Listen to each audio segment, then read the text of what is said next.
عزیز طلباء السلام علیکم، کیسے ہیں آپ لوگ؟ ٹھیک ہے؟ آج کا ہمارا لیکچر ہوگا آسمانی کتابیں۔ چونکہ ہم عقائد کا بیان کر رہے ہیں، عقائد میں ہم نے توحید، رسالت، ملائکہ، یہ 3 ٹاپک ہم نے پڑھ لیے، اور آج کا ہمارا ٹاپک ہوگا آسمانی کتابیں۔ آسمانی کتابیں آپ بہتر جانتے ہیں، جس طرح قرآن مجید ایک آسمانی کتاب ہے، اسی طرح باقی بھی رسولوں پر کتابیں نازل ہوئیں۔ جس طرح کہ آپ نے رسالت کے ٹاپک میں پڑھا تھا کہ نبی اور رسول میں کیا فرق ہے، تو رسول اسے کہتے ہیں جس پر اللہ کی طرف سے کوئی کتاب یا صحیفہ نازل ہوتا ہے۔ تو آسمانی کتابیں رسولوں پر نازل ہوتی ہیں۔ تو سب سے پہلے یہ دیکھنا ہے ٹیکسٹ بک کے حوالے سے کہ رسولوں پر ایمان لانے کا مفہوم کیا ہے، رسولوں پر ایمان لانے کا مطلب کیا ہے۔ رسولوں پر ایمان لانے کا مطلب یہ ہے کہ انہیں اللہ کا سچا پیغمبر مانا جائے اور ان کی تعلیمات کو برحق تسلیم کیا جائے، کیونکہ اگر رسولوں کو سچا اور برحق نہیں مانا جائے گا اور ان کی تعلیمات کو سچا نہیں مانا جائے گا تو پھر تو وہ انکار ہو جائے گا، اور انکار کرنے والا کافر ہو جاتا ہے۔ رسولوں پر ایمان لانے کا مفہوم یہ ہے کہ انہیں اللہ کا سچا اور برگزیدہ پیغمبر تسلیم کیا جائے، اور اس کے ساتھ ساتھ ان کی تعلیمات کو بھی برحق تسلیم کیا جائے۔ چونکہ انبیاء پر جو نازل شدہ کتابیں ہوتی ہیں وہ تعلیمات ربانی کا مجموعہ ہوتی ہیں۔ یہاں یہ MCQ بنے گا، تعلیمات ربانی۔ رسولوں پر نازل ہونے والی جو کتابیں ہوتی ہیں وہ مجموعہ ہوتی ہیں۔ کون سی تعلیمات؟ ربانی۔ یہ MCQ ہوگا۔ تو رسولوں پر جو کتابیں نازل ہوتی ہیں ان کتابوں پر بھی ایمان لانا ضروری ہے، کیونکہ رسولوں پر ایمان لانا تو ویسے ہی ضروری ہے، تو کیونکہ وہ اللہ کے سچے اور برگزیدہ پیغمبر ہوتے ہیں۔ جب وہ سچے ہیں تو ان پر جو کتابیں نازل ہو رہی ہیں وہ بھی سچی ہیں۔ تو رسولوں پر ایمان لانے کے لیے لازم ہے کہ ان پر نازل شدہ کتاب پر بھی ایمان رکھا جائے۔ تو لہذا رسولوں اور کتابوں پر ایمان رکھنا یہ لازم اور ملزوم ہوگا۔ یعنی کتاب پر ایمان رکھیں گے تو لازم ہوگا کہ اس جو کتاب جس نبی پر نازل ہوئی ہے اس نبی پر بھی ایمان رکھیں گے، جس نبی پر ایمان رکھیں گے تو اس پر نازل شدہ کتاب پر بھی ایمان رکھیں گے۔ بہرحال 1,24,000 یا کم و بیش انبیاء کرام علیہ السلام جتنے بھی ہیں سب پر ایمان لانا ضروری ہے۔ یہ آپ رسالت کے ٹاپک میں پڑھ چکے ہیں۔ رسولوں پر ایمان لانے کا مفہوم آپ نے پڑھا۔ اس کے بعد ہے آسمانی کتابوں پر ایمان لانے کی اہمیت میں قرآنی آیت۔ آسمانی کتابوں پر ایمان لانے کی اہمیت کیا ہے؟ اس کی اہمیت یہ ہے کہ اللہ نے ایسے لوگوں کو ایماندار قرار دیا ہے، یعنی جو آسمانی کتابوں پر ایمان رکھتے ہیں ان پر جو عقیدہ ان کا پختہ ہوتا ہے، جو انہیں مانتے ہیں، وہ اللہ کے برگزیدہ اور نیک لوگ ہوتے ہیں۔ قرآنی آیت دیکھیے، وَالَّذِينَ يُؤْمِنُونَ بِمَا أُنزِلَ إِلَيْكَ وَمَا أُنزِلَ مِن قَبْلِكَ۔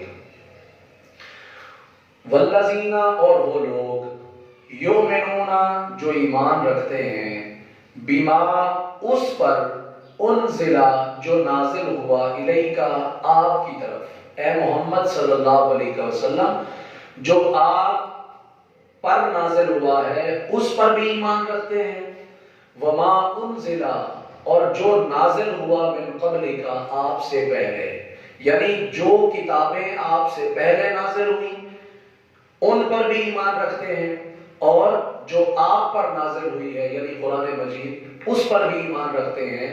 تو یہ کون ہیں؟ متقی ہیں، پرہیزگار ہیں اور اللہ کے برگزیدہ لوگ ہیں۔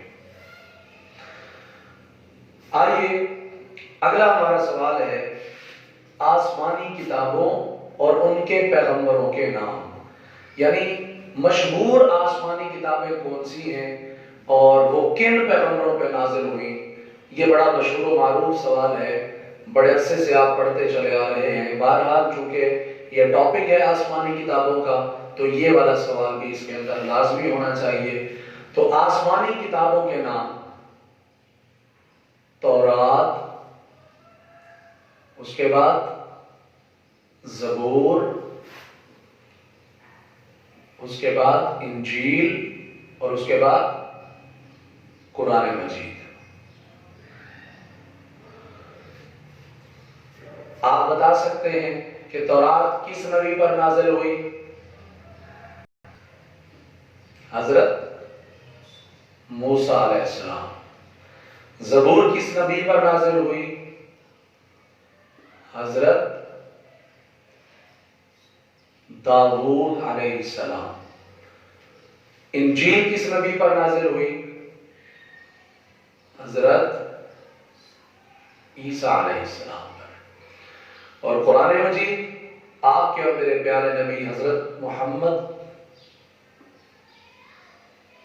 صلی اللہ علیہ وآلہ وسلم۔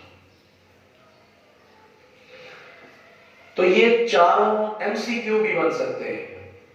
مثلا بن سکتا ہے کہ تورات کس پیغمبر پہ نازل ہوئی، آگے پھر 4 انبیاء کے نام آ جائیں گے، تو جو رائٹ آپشن ہوگا وہ حضرت موسیٰ علیہ السلام ہوگا۔ اسی طرح زبور کس پر نازل ہوئی؟ 4 انبیاء میں سے حضرت داؤد علیہ السلام۔ اسی طرح انجیل کس نبی پہ نازل ہوئی؟ 4 انبیاء میں سے حضرت عیسیٰ علیہ السلام۔ قرآن مجید حضرت محمد صلی اللہ علیہ وسلم۔ اسی طرح اس کا الٹ بھی ہو سکتا ہے کہ حضرت موسیٰ علیہ السلام پر کون سی کتاب نازل ہوئی؟ تورات، زبور، انجیل، قرآن۔ اسی طرح حضرت داؤد علیہ السلام پہ کون سی کتاب نازل ہوئی؟ اسی طرح حضرت عیسیٰ علیہ السلام پر کون سی کتاب نازل ہوئی؟ حضرت محمد صلی اللہ علیہ وسلم پر کون سی کتاب نازل ہوئی؟ تو اس کے جواب میں یہ بھی ایم سی کیو بن سکتا ہے۔ اچھا، ویسے معلومات کے طور پر یہ جو تورات ہے، زبور ہے، انجیل ہے، قرآن مجید ہے، ان کے ورڈ میننگ کیا ہے؟ ان کے لفظی معنی کیا ہے؟ تورات کا معنی ہوتا ہے قانون کا مجموعہ، قوانین کا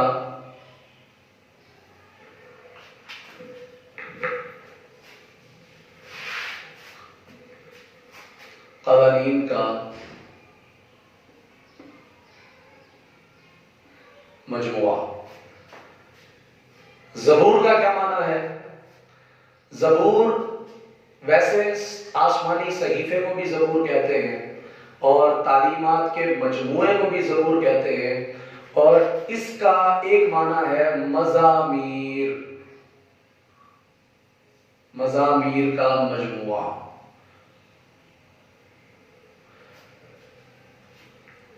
اسی طرح انجیل کا معنی ہے خوشخبری، بشارت۔ قرآن مجید، قرآن کا معنی وہ کتاب جو بار بار پڑھی جائے، جو سب سے زیادہ پڑھی جانے والی کتاب قرآن۔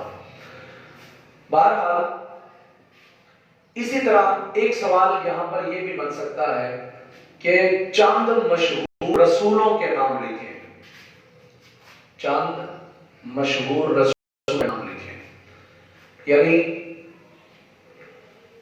چند ایک مشہور رسولوں کے نام آپ یہی 4 بھی لکھ سکتے ہیں۔ اس کے علاوہ حضرت آدم علیہ السلام بھی لکھ سکتے ہیں، حضرت ابراہیم علیہ السلام لکھ سکتے ہیں، حضرت نوح علیہ السلام لکھ سکتے ہیں۔ تو یہ رسول ہیں۔ رسول کسے کہتے ہیں؟ جس پر آسمانی کتاب یا صحیفہ یا اللہ کی کوئی جو نئی شریعت بتاتی ہے اسے رسول کہتے ہیں۔